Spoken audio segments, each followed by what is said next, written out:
and then some men entered.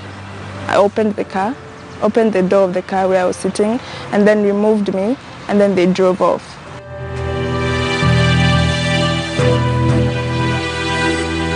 My neighbor's maid came with my daughter, Neremi, and told me, Mama Christine, something has happened. Mama Christine has been shot, but she was actually so confused. So she told me something has happened. Baba Christian has been shot, but we don't know whether she didn't continue.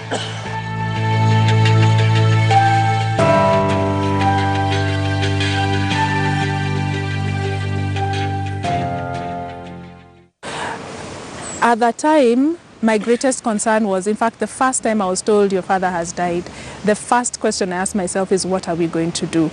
Because my eldest sister had just finished Form 4, then I was next. Neremi was 5 years old, so it's a very young family, and this is the primary breadwinner.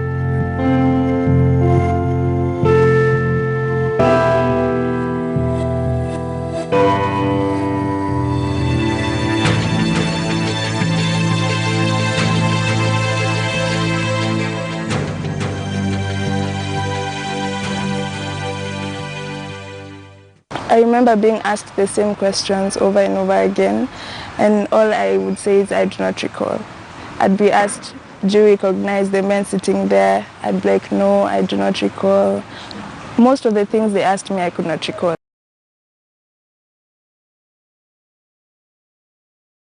It was a perfect evening for a father and daughter. The dad was making up for a birthday date that he had missed, but that very evening, 19 years ago, the father was having a date with his killers. Case Files starts now.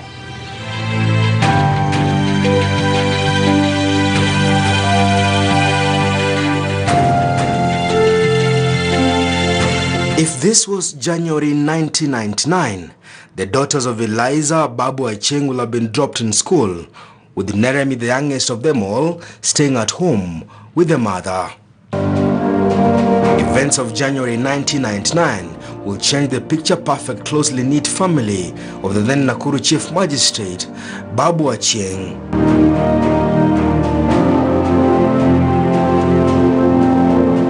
Babu had been transferred to Nakuru County as the topmost judicial officer and will travel home every other week to be with his young family. Neremi was 5 years old at the time. So we ran some errands. We went to Kileleshwa, where we owned a house at the time that we rented out. The tenant had a few issues, so we were going to check out the place. And then on our way back home, I don't know if it was my idea or his, but I know we wanted lollipops. The dad had missed the daughter's birthday. Neremi told Case Files the father ordered a candy. Father and daughter stopped at the local shop to buy some candy, a touching distance from their house. We stopped by a shop that was near our house. We lived on Riara Road. The kiosks have since been demolished, but there were many there. So we stopped there. I was sitting at the back. He came out of the car. He went and bought the lollipops and a few items, I think bread and milk. Moments later, while holding our gift from the father and those of our older sisters tucked somewhere on the backseat of our father's motor vehicle, we'll witness how world as she knew it turned upside down.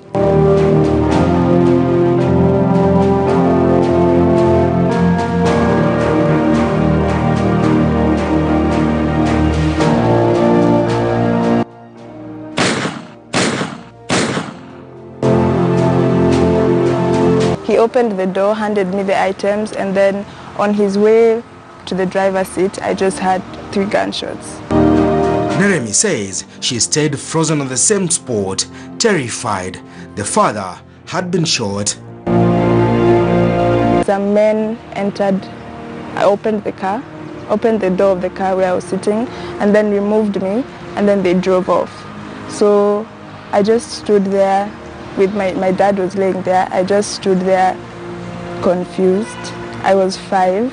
I didn't know what was happening. I didn't know if he had fainted, he had collapsed, if he was playing a game. I had no idea, so I just stood there. I can't remember for how long, but then my neighbors were coming to the shop and they recognized me, so they took me home. The Nakuru Chief Magistrate had been shot once in the head and at close range. Nothing was stolen from him. The Chief Magistrate's widow says she was at home when a neighbor came rushing in. My neighbor's maid came with my daughter, Neremi, and told me, Mama Christine, something has happened. Baba Christine has been shot, but she was actually so confused. So she told me something has happened. Baba Christine has been shot, but we don't know whether she didn't continue. So I was in my nightgown and my cousin was seated there. I just went upstairs, took the car keys, and we went to the scene. Neremi did not utter a word. The 5-year-old had just witnessed the father getting shot. When we went to the scene, we found the body lying there. Actually, I didn't even look at the body. We just carried him to the back seat. And we went to Nairobi. We drove to Nairobi Hospital. And there we met the doctors and they were trying to resuscitate him.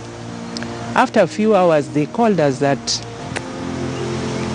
they can't help, that he's gone. Ann Babu, at the time in her final year in high school, says she was called by the school's principal and informed about the father's sudden demise. So I was just called to the sister's office, and because it doesn't happen, I mean, I'd been there for years, I'd never had a one-on-one with the sister, the principal actually. When I saw a family friend there and they were trying to convey it, she was like, oh, Anne, you know, sometimes things happen to parents and, you know, your father. I could tell she was really hesitating, and I actually finished for her. I asked her, has he died? And that's when they said, yes, he died. The news of the Chief Magistrate's death spread fast. The then President Daniel Toroitich Arap Moi directed the police to get to the bottom of the judicial officer's killing. The Attorney General at the time, Amos Wako, told the nation, those who killed Babu Achieng will only run, but they will not hide. At that time, my greatest concern was, in fact, the first time I was told your father has died, the first question I asked myself is, what are we going to do? Because my elder sister had just finished Form 4, then I was next. Neremi was 5 years old, so it's a very young family, and this is the primary breadwinner. So that was the first thing on my mind. What are we going to do? Life is definitely going to change. In the context of all that, then I'm also thinking, I honestly thought I now really have to make it in life.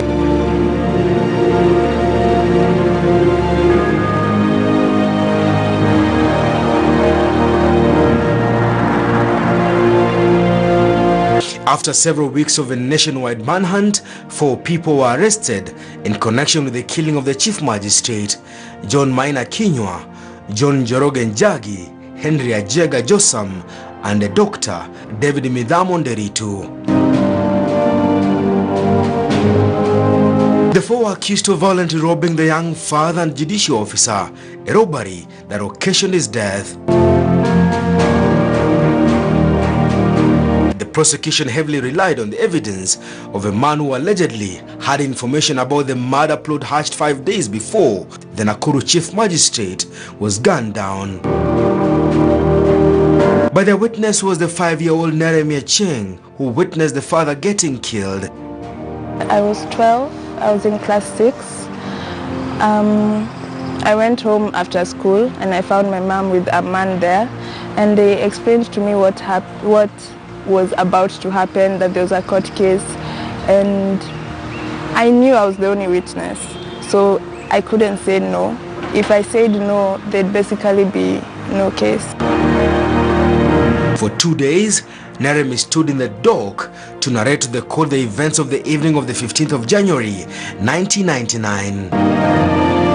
I remember being asked the same questions over and over again, and all I would say is I do not recall. I'd be asked, do you recognize the men sitting there? I'd be like, no, I do not recall. Most of the things they asked me, I could not recall. Yeah. And my mom was with me every day. She was really supportive. If I complained about anything, if I said I can't handle this, she would have stopped everything. But the experience of going to court for me, that wasn't the hard part. The hard part was those people being in court, having to look them in the eye and thinking, because of you and because of your decision, I'm going to have to grow up without a father. Initially, police investigators had a theory of a plot hatched in Nakuru and later executed in Nairobi. This was to change in court when those accused of killing the magistrate disowned their own statements. Case Files takes a short break.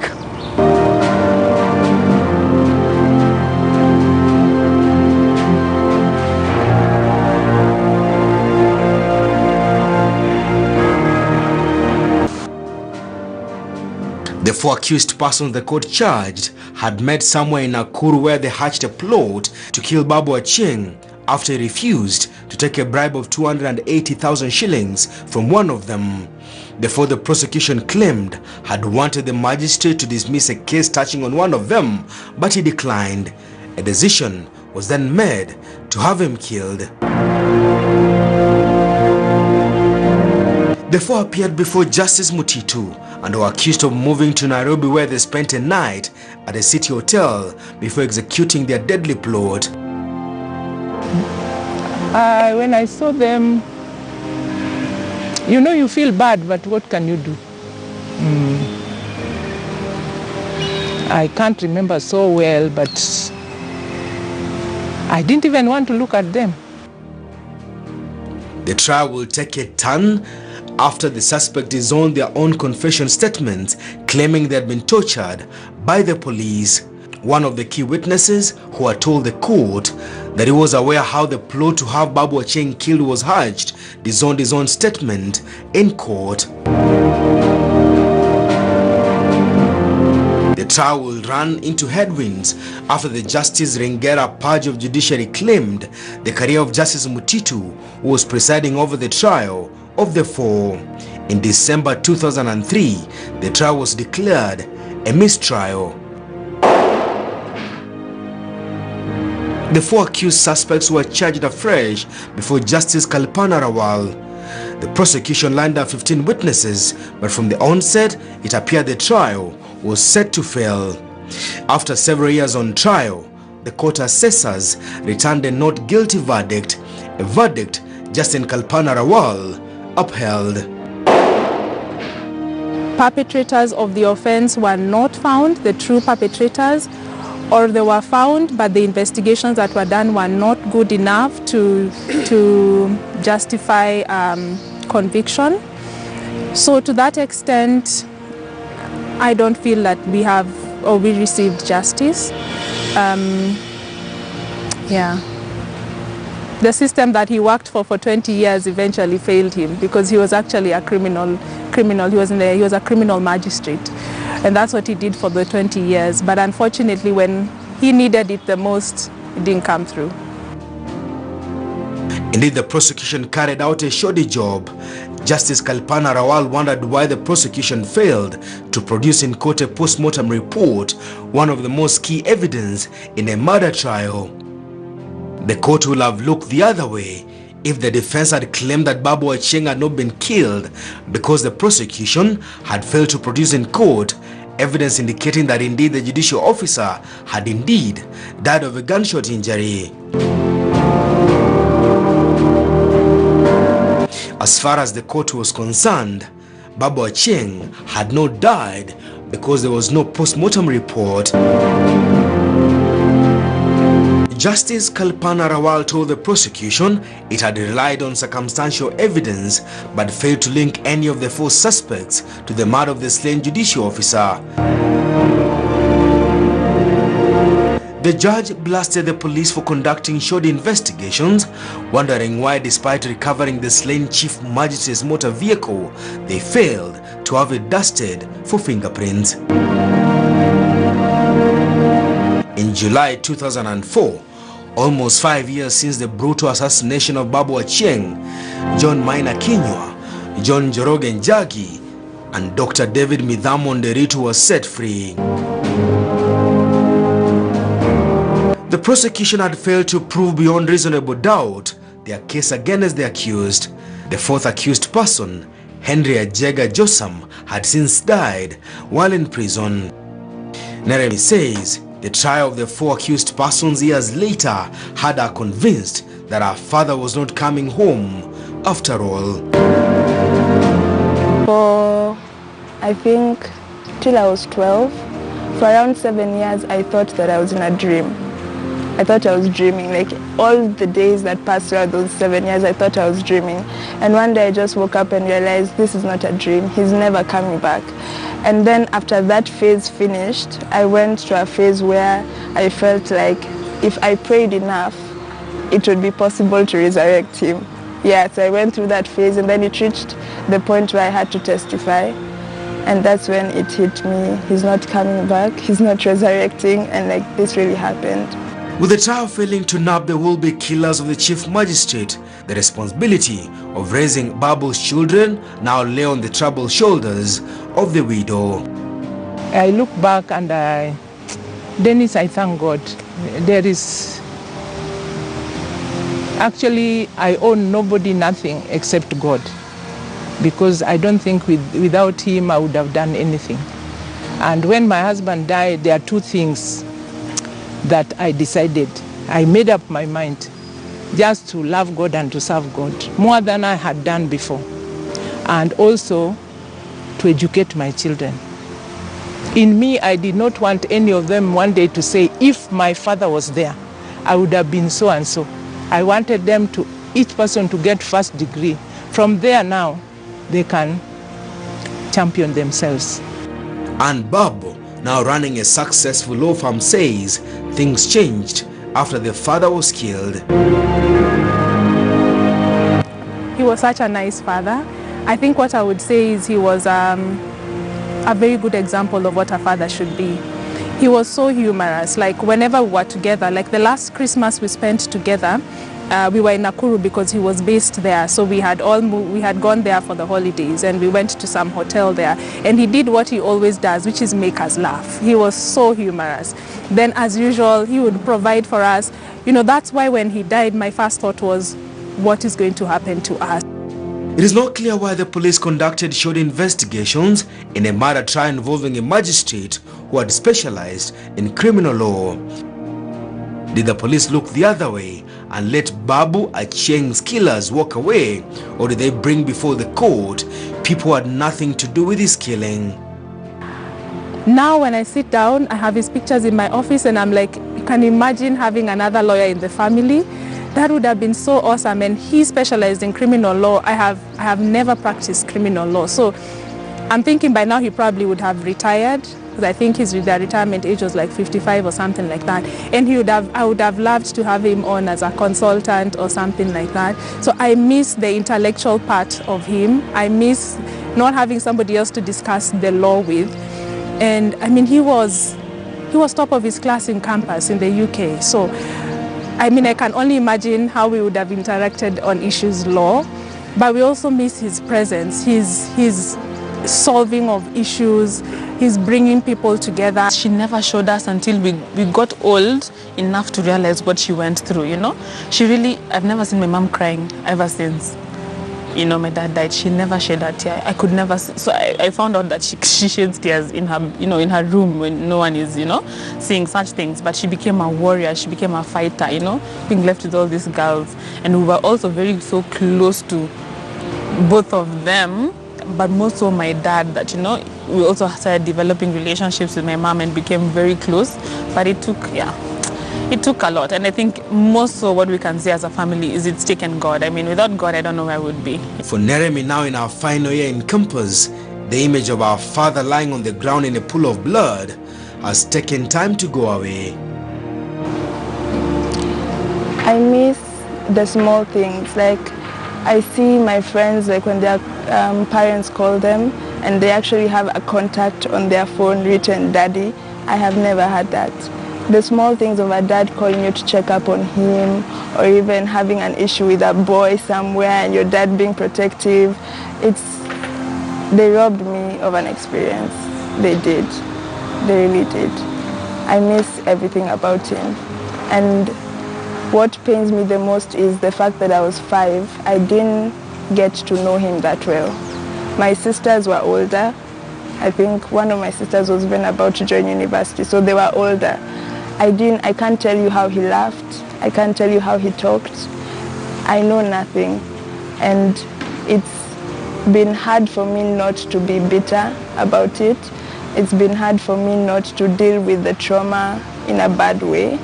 It's not every 5-year-old who will watch their parent being assassinated in front of them. Not everyone has that experience.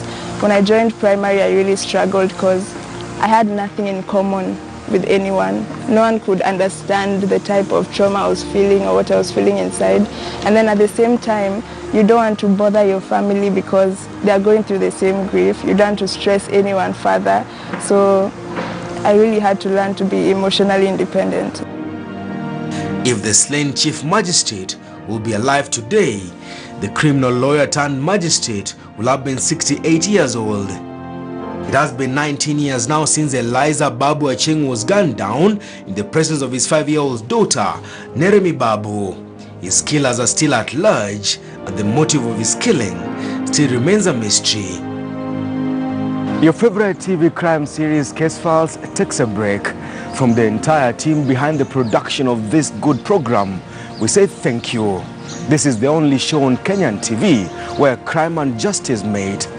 My name is Onsaringo, and this has been Case Files.